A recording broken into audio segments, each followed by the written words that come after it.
Welcome, everyone, to the final installment of our series on gut health. And so we've covered how to test all the different lab tests, all the different types of testing that we do in our office. We've covered the real root causes of what really drives gut health. And today we're going to talk about treatments. For some people, treatments sparks positive things, but in a lot of people, it sparks negative things. And people are just like, oh, I need to have surgery or supplements or pharmaceuticals or this or that or whatever. I already have all of these problems. And how I want to frame this for people really is, are we fixing a problem or are we healing the body? And when we're talking about giving an intervention to somebody or giving a treatment to somebody, it never should be a long-term thing. Supplements are called supplements for a reason, because we're supplementing until we get to a point where we can use diet and all of these other things to address the issues and to live an optimal, healthy life. And so what I always ask people is, are we fixing a problem or are we healing the body? Because if we're just fixing problems, well, then problems are going to keep coming up. And if we're just fixing problems, then if I stop whatever the thing is, whether it's pharmaceutical or a supplement or some other kind of intervention, the problem will come back. Whereas if we're creating solutions to heal the body and we do it in the right order, in the right way, over time, and this could be days, weeks, months, sometimes in extreme cases can be years, but over time, what happens is the body is healed and it can operate on its own with the correct inputs, right? So it's not like you do all of this stuff, you heal the body, and then you go start eating Krispy Kreme donuts and smoking cigarettes and staying up late and doing all of the other things, right? So this is the big delineation between what we do versus how people perceive different types of intervention. My goal with everybody is to heal their body, mind, and spirit. And that is a fundamental difference to how most of medicine, whether it's allopathic or alternative, operates. Okay. Now, when we're talking about treatments, one of the big things is that I always tell everybody, and I've said this before, you can't get well in the same environment you get sick in. Okay. So if we try to clean up everything, we try and fix our gut and do all these gut healing programs and all this other stuff, but we're in an environment that's not conducive to gut health, well, then we're always going to be 2 steps forward and 1 step back. Okay. And the 3 biggest things when we're talking about gut health, and the reason I'm bringing these up is because they're not often talked about enough, is EMF mitigation, circadian timing, and stress. We can also add mold exposures to this list. So if I have living in a moldy home or a moldy office, that's absolutely going to cause gut issues. And we talked about mold as a problem with gut health in the previous talk. So if you guys want to go check that out if you haven't already. But the big thing in 2025 is EMF's effect on our gut health, okay? Because this is becoming such a ubiquitous problem and nobody thinks to address it, right? We know to address mold in our environment. We know to eat kind of within our circadian windows. We know that if we stay up late watching TV or on an iPad or iPhone, it's going to mess things up as far as light and circadian timing. We know that stress causes problems, right? If I have really stressful situations at work or at school or at home, that's going to cause a whole bunch of gut issues. We've talked about that before. But the one thing I want to underscore today is the effect of electromagnetic radiation on our gut health. So there's 4 main things that cause gut issues as it pertains to EMF. Number 1, disruption of the gut-brain axis. So how the gut and the brain communicate with each other. It causes increased permeability in the lining of the gut, or what people call leaky gut. And this is a massive source of leaky gut that nobody talks about. Okay. It also causes disbalance in the microbiome. So everyone's taking probiotics and everyone's trying to do all these different therapies to decrease their dysbiosis, but EMF by itself will cause dysbiosis. So until we mitigate this in our environment the best of our ability, this is going to continue to be a problem. And lastly, EMF obviously really affects melatonin production and affects our circadian rhythms, which will have a downstream effect on our gut health. And last time we talked about people with IBS, when you give them melatonin, their IBS symptoms go away. And so much of this is disrupted melatonin production because melatonin is so key for proper gut function. And EMF exposure and light exposure at the wrong time and lack of sun exposure plays a huge role in that whole thing. So when we're talking about EMF, it all comes back to the vagus nerve when we're talking about EMF in the gut in a big, real way. I like this picture. It's kind of funny. So reminder of what the vagus nerve is. Vagus nerve or cranial nerve 10 is the primary parasympathetic nerve connecting the brainstem to the enteric nervous system. So what does that mean? It is the nerve that connects our brain function and our gut function together, and it controls the stomach, intestines, pancreas, and liver. So we have a signal going from the brain to the gut, and we have a signal going from the gut to the brain, okay?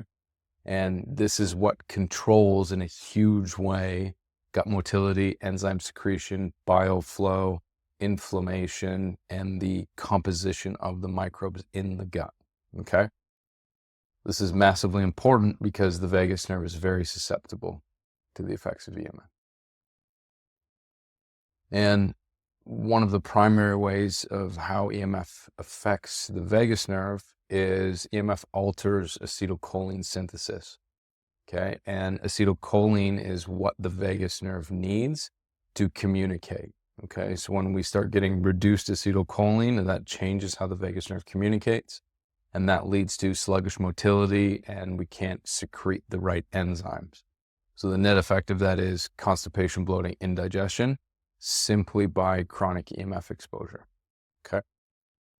And then we get diminished vagal tone. So the communication is altered from the lack of acetylcholine, and then the vagus nerve slowly starts to kind of wind down and it's not communicating in the same way. And this leads to impaired gastric emptying. So our stomach contents can't leave our stomach fast enough, and it increases gut inflammation, which causes the immune system to do crazy things within the gut. And the junctions in the lining of the gut that we've talked about before, they can't regulate properly. And this is the thing that contributes to the leaky gut caused by EMF exposure. And then we get massive serotonin dysregulation. And serotonin's important. Too much serotonin can be just as bad as not enough serotonin.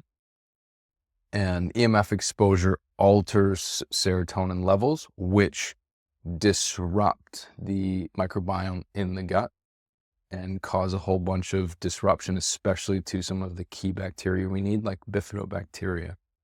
And so this can lead to pain in the gut. This can lead to gut motility problems, but also this can lead to emotional regulation issues. And the serotonin and the relationship between serotonin and the vagus nerve is one of the main things that connects our emotions with our gut health. And so to recap, with EMF exposure, we get decreased acetylcholine, decreased vagal tone, altered serotonin, up or down, depends. And we also get dysautonomia. And the net effect of this is we have constipation, bloating, indigestion, leaky gut, inflammation, simply from EMF exposure. And then when we start laying on mold, we start laying on parasites, we start laying on chronic heavy metal toxicity, all of these other things start laying on top of each other. No wonder everyone has gut issues. So real simple priority is we have to limit EMF exposure, okay? And these sort of steps are like the baby first steps that we have to do, but not enough people do these, which is why I keep repeating this over and over and over again in all the talks that I do. Do not keep your phone in your pocket. And if you absolutely have to, put it on airplane. Okay? If I'm walking around with my phone in my pocket, especially if it's in like a jacket pocket, like sitting over my gut, because we're talking about gut health right now, that means that I have a little mini cell tower exposed right to my body, altering all of the cell signaling, altering my nervous system, altering my vagus nerve. So get your phone out of your pocket. Number two, if you're going to talk on your phone, use wired headphones. Okay, there's so much research to show that our immune system gets permanently altered with a 7-minute phone call. Okay, so 7 minutes stacked on top of each other day after day after day. It's no wonder people have so many problems with their gut and with their nervous system because of this EMF exposure. So use wired headphones. Number three, when you're sleeping, your phone should be off or in airplane mode and away from your bed. Okay, if you're using it as your alarm, that's fine. Just keep it 5-6 feet away from your bed. So you have to actually get up and turn it off in the morning. This alone can be a massive help for people.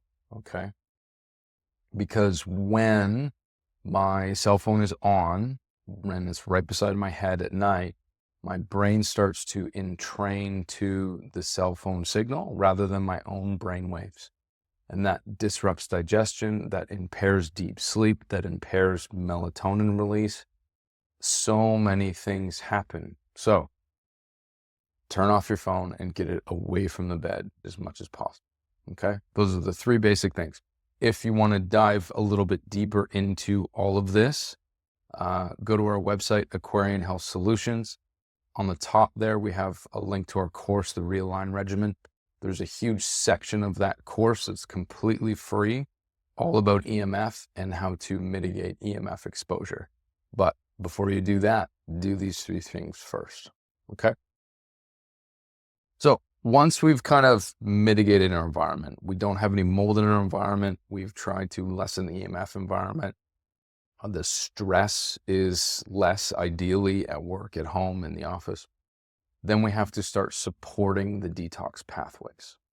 And number one thing is we need regular bowel movements. Okay, so if we're not going to the bathroom regularly, our digestive system can't detoxify. And so we're just accumulating toxins within our digestive system. And so what that means is we have to diligently use the correct binders, and we've talked about some of them before. So different natural substances that can help pull things into the gut so they can be excreted properly. And we have to support the lymphatic system and then alleviate any emotional stagnation that's impairing detox pathways. Okay? But number one, regular bowel movements.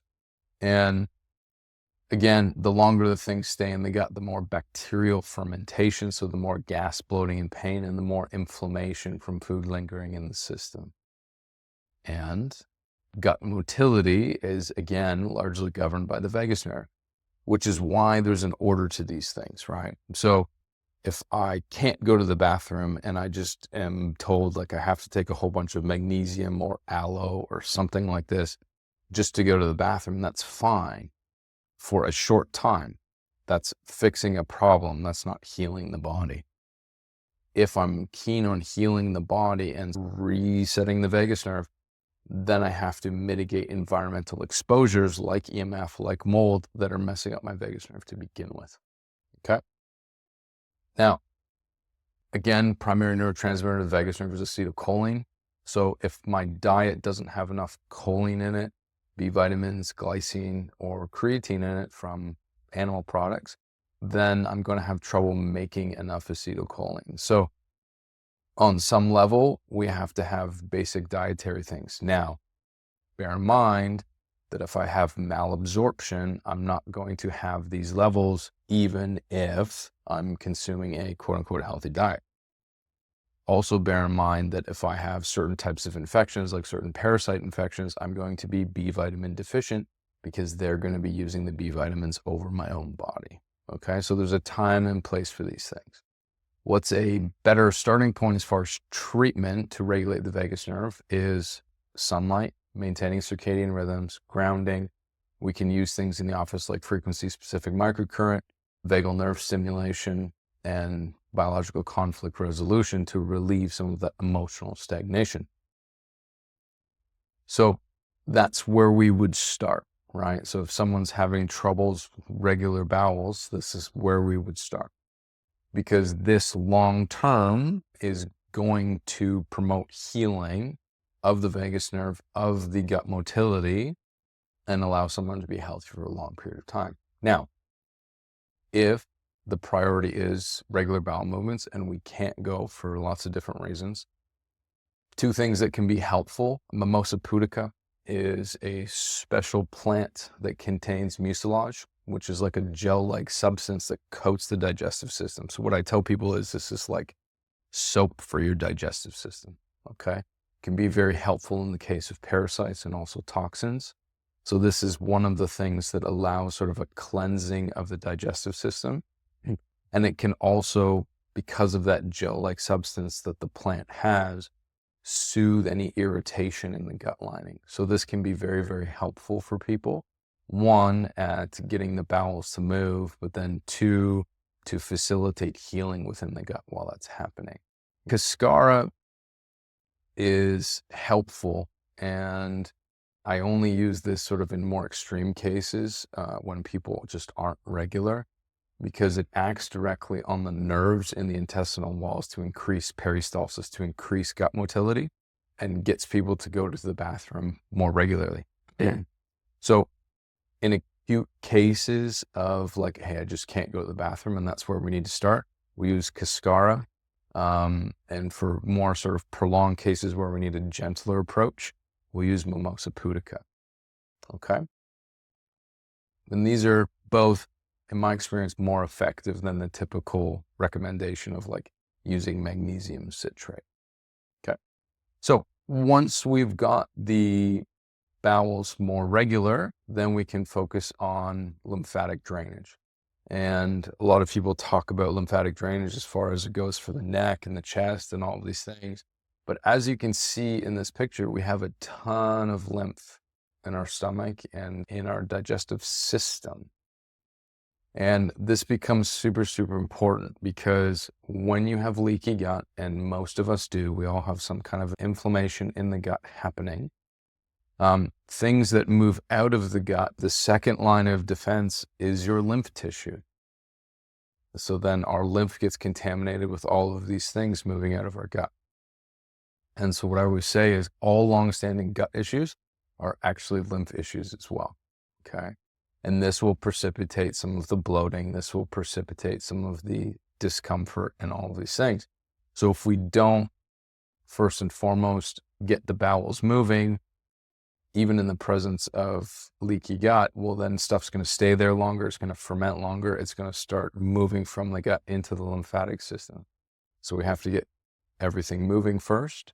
Then we have to start working on the lymphatic drainage within the gut. Okay. And how we do that is essentially, there's a number of ways, but we're emptying the filter, because the lymphatic system is our filter in our body, especially around our gut.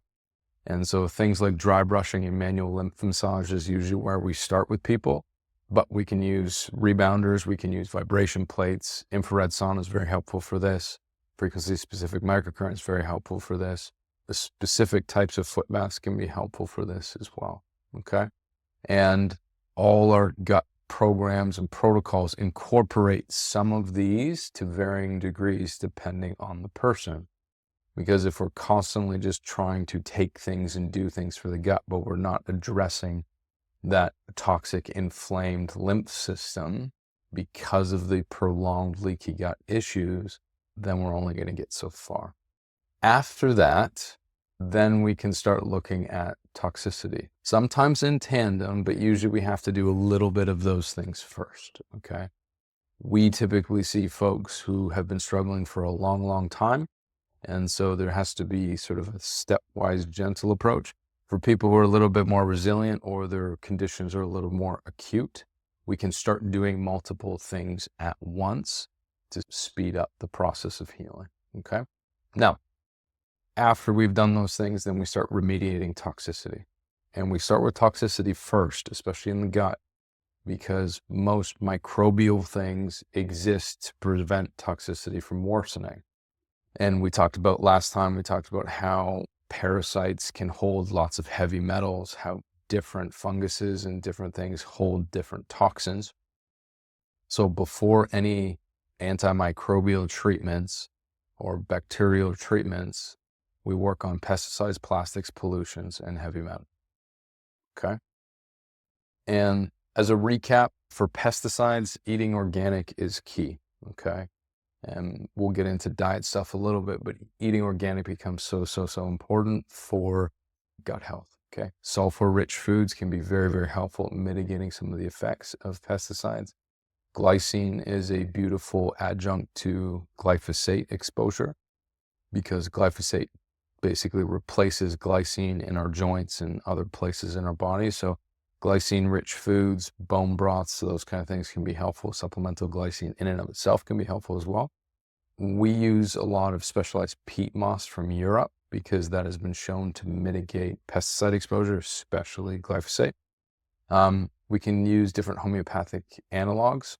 And then also the big thing that goes in tandem with pesticides and glyphosate is aluminum detox.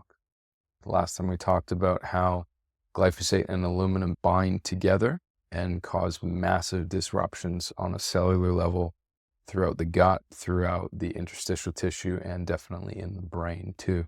So any pesticide remediation treatment has to coincide with an aluminum detox. Okay. Again, this is a bit of review as far as plastics go. Some of the best things that we can do, N-acetylcysteine has been shown to be very helpful. Calcium D-glucarate's also been shown to be very helpful. I like to generally, if people can stand it, start people on food-based forms of calcium D-glucarate. So cabbage, broccoli, Brussels sprouts, cauliflower, radishes, turnips, collard greens. The nice thing with calcium D-glucarate is it also detoxes excess estrogen. And we talked about it in the first talk, how excess estrogen in and of itself can cause a whole bunch of gut issues because it's a pro-inflammatory hormone. Okay. Usually in the beginning of treatment, as far as trying to mitigate plastics, we use specialized forms of broccoli sprouts because they contain really, really high doses of sulforaphane, and sulforaphane has been shown to work at mitigating plastics. And there's a tremendous amount of other benefit to broccoli sprouts for gut health in general. So typically we start people on some kind of sulforaphane and maybe some calcium D-glucarate and acetylcysteine. And then we use hesperidin a little bit. I prefer people, again, get this for diet. So increasing citrus consumption, oranges, lemons especially. Grapefruit's been also shown tangentially to help with plastic exposure. So once we've done that, then we can get into parasites, biofilms, all of these other fun things, okay? All these different bacteria. So once we've done that, we've removed the toxins, we can get into looking deeper into biofilms, into parasites, into bacterial dysbiosis. And the reason why we do it in this order is because I firmly believe that diseases are the expression of biologically purposeful defense mechanisms against endogenous and exogenous toxins. So toxins that we produce inside of us, toxins that come from the environment, or the expression of the organism's effort to compensate for toxic damage it has sustained. So a lot of times if we just attack the microbes because they're easier to identify with different types of testing, we don't get the results that we want because we haven't mitigated the environmental toxicity and we haven't mitigated the toxicity that's happening within us. Okay. So only eliminate the underlying infections when the body is able to do so. And generally the body's only able to do so once we've created regular bowel movements, once we've worked on some of the lymphatic flow and remediated a lot of the lymphatic stagnation, once we've started to remediate some of the toxicity, okay?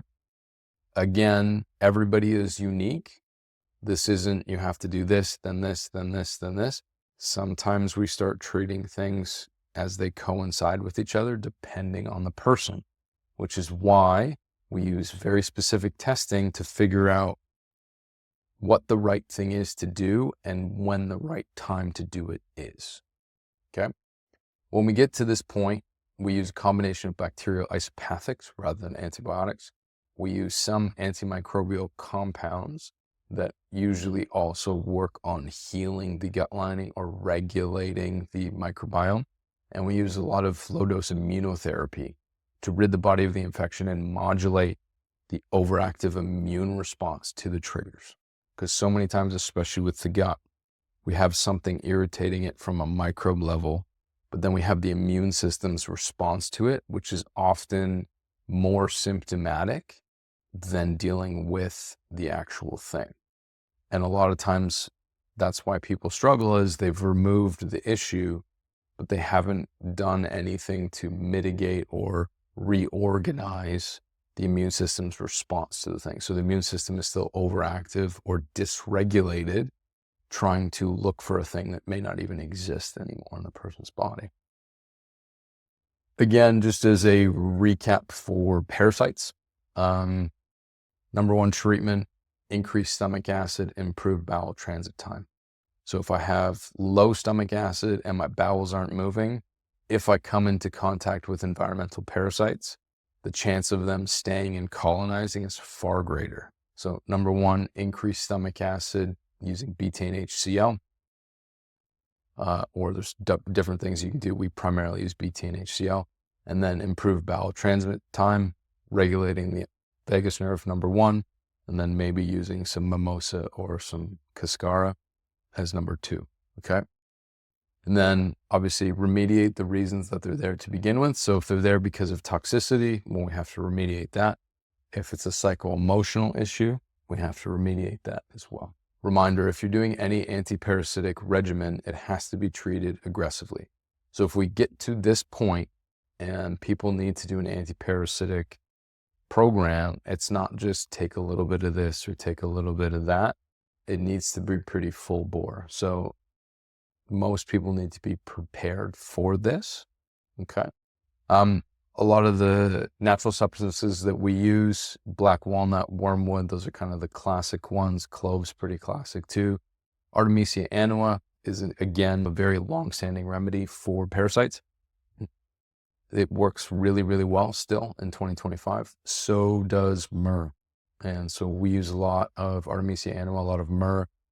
We use a lot of fig and different ozonated oils and different suppositories depending on the person.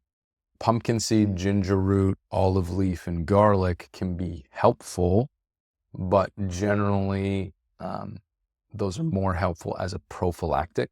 So if someone doesn't have a parasite infection, but you're going somewhere or you're traveling, or you think you might encounter them, incorporating those things from a dietary standpoint can be very, very effective as a prophylactic against any potential parasite infection, okay? So coinciding with parasites, we have to deal with biofilms. And again, biofilms are these microbial colonies that line our sinuses and our gut, and they're not always pathogenic, but when they become pathogenic, it can cause real problems, because if we don't ever address the biofilms, it's very hard to treat parasites or different microbes, okay? So again, treatment for biofilms, short-term use of proteolytic enzymes or N-acetylcysteine. Don't use that long-term, because if you take high doses of enzymes for prolonged periods of time, it will wreck your beneficial biofilms. And I know there's been a lot of recommendations for some of the stuff that's happened in the last 5 years to take these high doses of proteolytic enzymes for prolonged periods of time. Unless you have a healthcare provider who understands this, who's monitoring you, I'd recommend against that. Because what happens, it can be helpful for some of the issues that have presented themselves in the last couple of years. And it can be helpful for parasites and biofilms and all of these things, but we can wreck our own biofilm colonies by taking these things for prolonged periods of time. The best preferential biofilm breaker that's out there is Cistus incanus, or rock rose. And you can get it as a medicinal tincture, you can get it as capsules, you can brew it as a tea. And what this does is selectively dissolves the pathogenic biofilms and keeps our good necessary biofilms intact, okay? Cranberry can also be helpful. Green tea is helpful here too. And bromelain from pineapple is also helpful as well. So Once we've corrected the environment, once we've worked on regulating bowel movements and lymphatic drainage and toxicity and microbes, then we can kind of start talking about diet in earnest. Okay. And so this list is sort of right off the bat. We have to do these things. So we're not super worried about diet right off the bat as we go through things, but some of these things have to be done right away. So no artificial dyes, flavors, gums, or preservatives. So nothing ultra processed right off the bat. And then ideally opting for a whole food, organic, phytonutrient rich diet. So fruits, vegetables, meats, different starches. In our experience, the blood type diet, which was popular kind of in the mid to late 90s, correlates very, very highly to food sensitivity testing, about 80% of the time. And so what that means is there is some truth to the blood type diet. And a lot of times when we just make that simple recommendation, so we've got someone's blood type either through blood work or because they knew it, and we just cut out the things that are bad for their blood type. As a starter, this can be very, very helpful before we do further testing or before we get into the weeds a little bit with it, okay? Ideally, the best thing to do is we test for specific allergens if we had kind of food allergens. In my experience, most of the time, when people start to remediate toxicity, when people start to remediate some of these microbial things, the food allergies that they have start to go away and lessen and lessen and lessen. So rather than having someone spend, a couple $100 to a couple $1,000 on a food allergy test right away, we do that sort of at the end of treatment to see if there's any still lingering issues with specific foods that they just need to avoid. And when we're talking about diet, if someone has severe gut health problems, it's usually best to start with a low fiber diet, okay? And what that means is that can be paleo, that can be carnivore, that can be all these other types of diets. And part of the reason why these work for gut health issues is because there's barely any fiber. And fiber acts as a mechanical irritant and feeds different bacteria. It feeds good bacteria, but it also feeds bad bacteria on the other hand. And so when you incorporate a low fiber diet, instantly most people feel better. Okay. Now, restrictive diets aren't treatment. This is a very important thing. If we go on carnivore or we go raw vegan or we go strict autoimmune paleo or all these other things, they can be useful for a short period of time. But the end goal, again, is, are we fixing a problem or are we healing the body? If the end goal is to heal the body, then we should be able to eat a wide variety of foods, whatever we want, as we've gone through healing the gut. And I really, really need to point this out. Any gut-friendly diet, whether it's a SIBO diet or the FODMAPs diet or autoimmune paleo or the anti-mold diet, there's tons of them out there. If you're doing those diets, but you're eating non-organic foods, so you're consuming a whole bunch of pesticides, and you're cooking your food in microplastics or you're cooking your food in aluminum, it's not going to help. It might help a little bit, but long-term, you're just kicking the can down the road. You're increasing toxicity in the body. And then what happens in my experience is people get more and more and more and more restrictive in their diet. And so by the time they come to me, they're eating like 3 things only because they've just increased their toxicity from all these different pesticide exposure, heavy metals exposure, all these things, because that wasn't dealt with first. And then we have to really work on mitigating all the toxicity and all the other things so that eventually people can eat a wide variety of foods. I wanted to make a comment about fasting. A lot of times with gut health, people suggest intermittent fasting or 24-hour fast, 48-hour fast, and all these things. And these can be very, very helpful as a reset. But the problem becomes fasting is stressful to the body.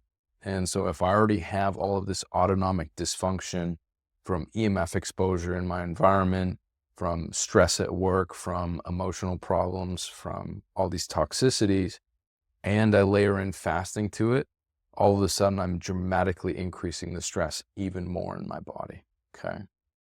The biggest thing with fasting is the body has to feel safe to fast. And fasting traditionally was done from a place of reverence where we had time and allowed our body to heal. If I'm intermittent fasting and chugging a whole bunch of coffee and running to work to a high stress job and not eating all day until I get home, we're completely defeating the purpose of what fasting actually is. If I'm fasting 1 day a week on Sundays and it's a relaxed day for me and I have time for myself and I can take care of things and move slowly through things, well, then that can be a wonderful adjunct to any therapy program. But if I'm doing it in a high stress environment and I'm doing it by skipping breakfast and lunch and having big dinners, oftentimes I'm getting the reverse of what I'm asking for. And it may feel good in the moment because all of a sudden I'm running on more cortisol. And because I don't have food in my stomach, my bloating is kind of better, my indigestion is better, and I'm running on so much cortisol, it feels like I have lots of energy, but I'm stealing energy from tomorrow to give me now, and eventually that runs out. So if you are going to fast, it needs to be generally from a place where I can feel relaxed, I'm not rushing around, I'm not doing a whole bunch of crazy things. And the other thing too is most people, when they do intermittent fasting, they'll skip breakfast, they'll skip lunch, or they'll have a late lunch and they'll have a big dinner. For a digestive system, the best thing to do would be eat breakfast, eat lunch, maybe something mid-afternoon, and then don't have dinner and let your digestive system rest. Because then we're fasting in a way that's congruent with our circadian biology, which is congruent with how my digestive system actually works. So if you are going to fast or have fasted in the past and want to do it again and incorporate it into any gut healing program, you have to stop eating early rather than skipping breakfast, skipping lunch, because those are going to set the stage for hormonal dysregulation. That sets the stage for massive cortisol spikes that over time cause more gut issues. And so if we flip it, it can be far more beneficial. Okay. So once I've gone through all of those things and really remediated the toxicity and the microbes and started working on my diet and eating organic, then I can think about replenishing the gut. And why this is towards the end and not at the beginning is because you can't clean out and replenish at the same time. A lot of people just want to start replenishing right away. So they'll be taking probiotics, they're taking all these good bacteria foods, and they're not getting anywhere. And they're not getting anywhere because of the toxicity and the infections and the stress and all of the problems to begin with. But when we get to this stage, this becomes a beautiful time to do all of these things. And first and foremost, one of the cheapest, easiest ways to start healing the gut and replenish the gut is with glutamine. And as a general recommendation, 5 grams of glutamine 3 times a day can massively, massively help with someone who has persistent inflamed gut issues, and really helps with intestinal immunity and intestinal inflammation. And glutamine can be very helpful to halt the growth of pathogenic bacteria. And this is a supplement that doesn't cost very much money. It's easy to implement. You just put it in water, and can be very, very helpful at a beginning stage of replenishing the gut when we get to this point. The other thing that I'm a super fan of is lactoferrin.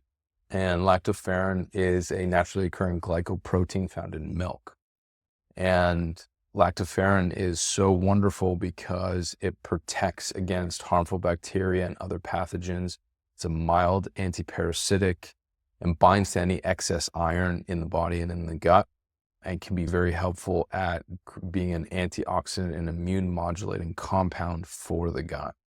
So generally, when we get to this phase, I start people on lactoferrin, I start people on glutamine as an introduction rather than jumping right to probiotics, okay?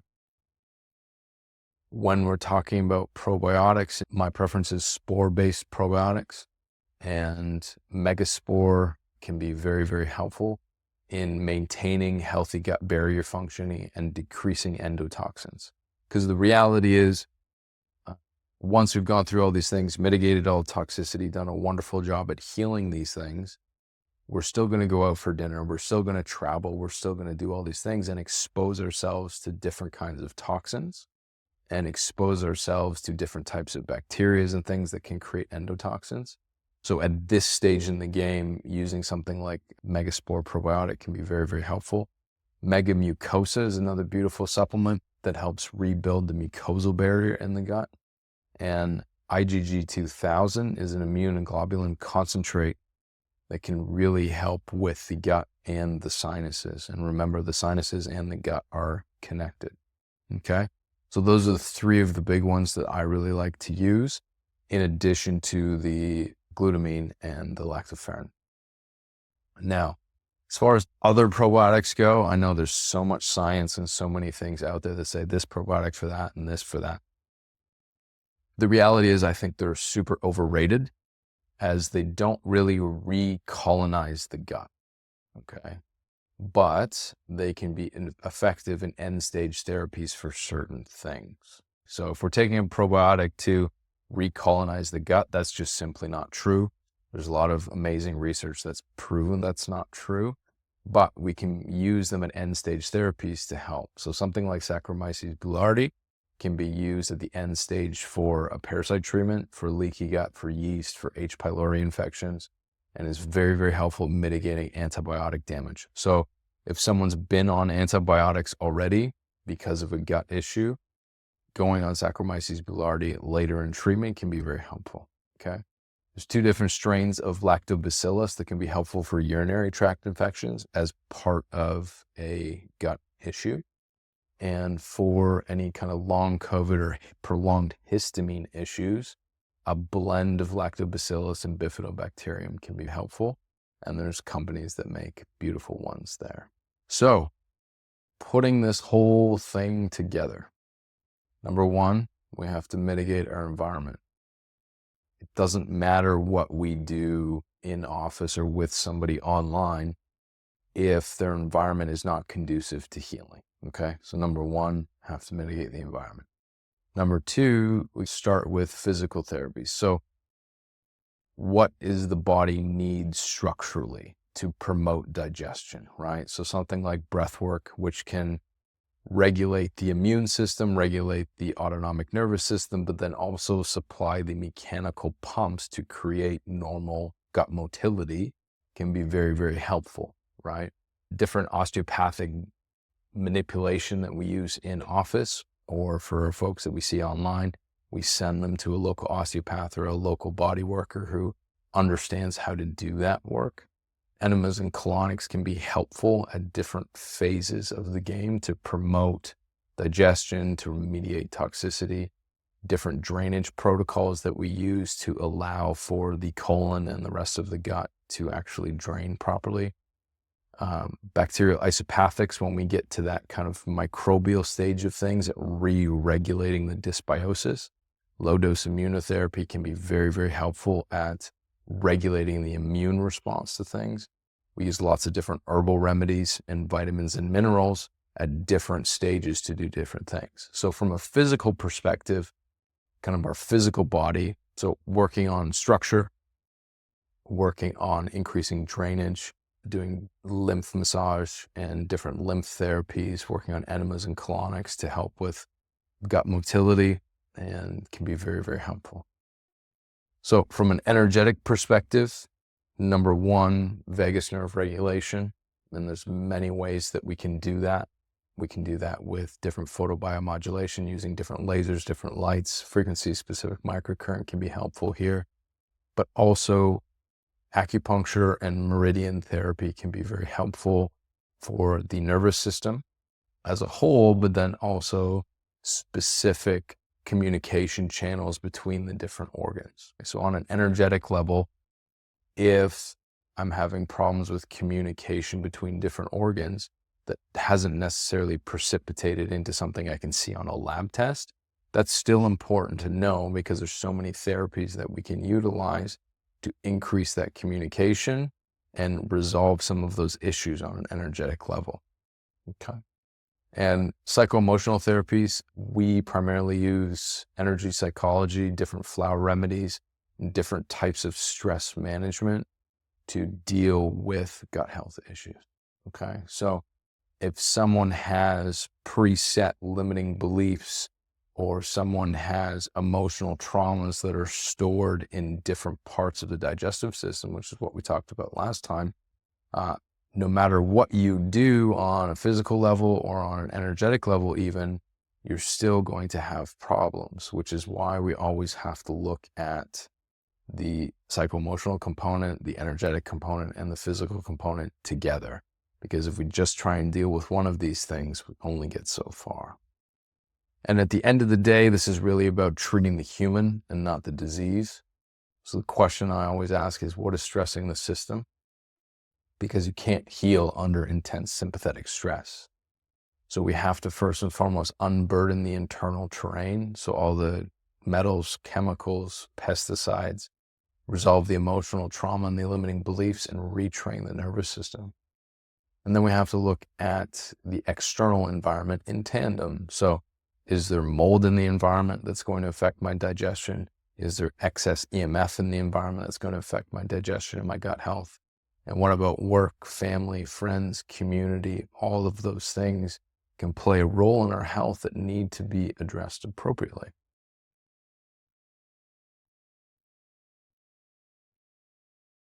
The body needs to be allowed to heal, not forced to heal. So this isn't about jamming a whole bunch of stuff in to solve a problem. This is about creating an environment within someone and around someone to heal their persistent gut issue.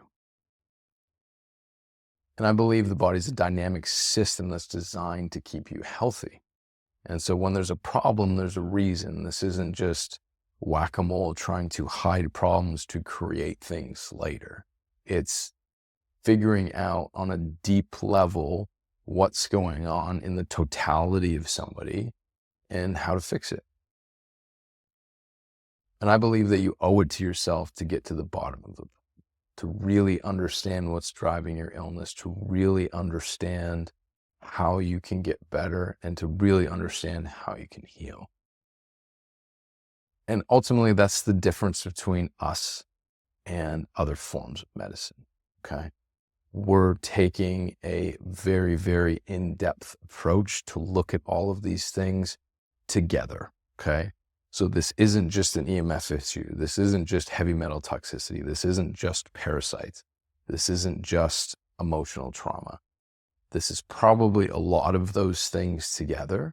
And so we need to figure out how to parcel those things out, how to do the right things at the right time, so you can have consistent progress and you can actually heal. So if you guys want, I would love if you could join us to revolutionize your health. And you can book a free consultation with us today. You can do that on our website, aquarianhealthsolutions.com. You can email our office, support@aquariansolution.com, or you can text us or call us anytime, 689-325-8361. Thank you.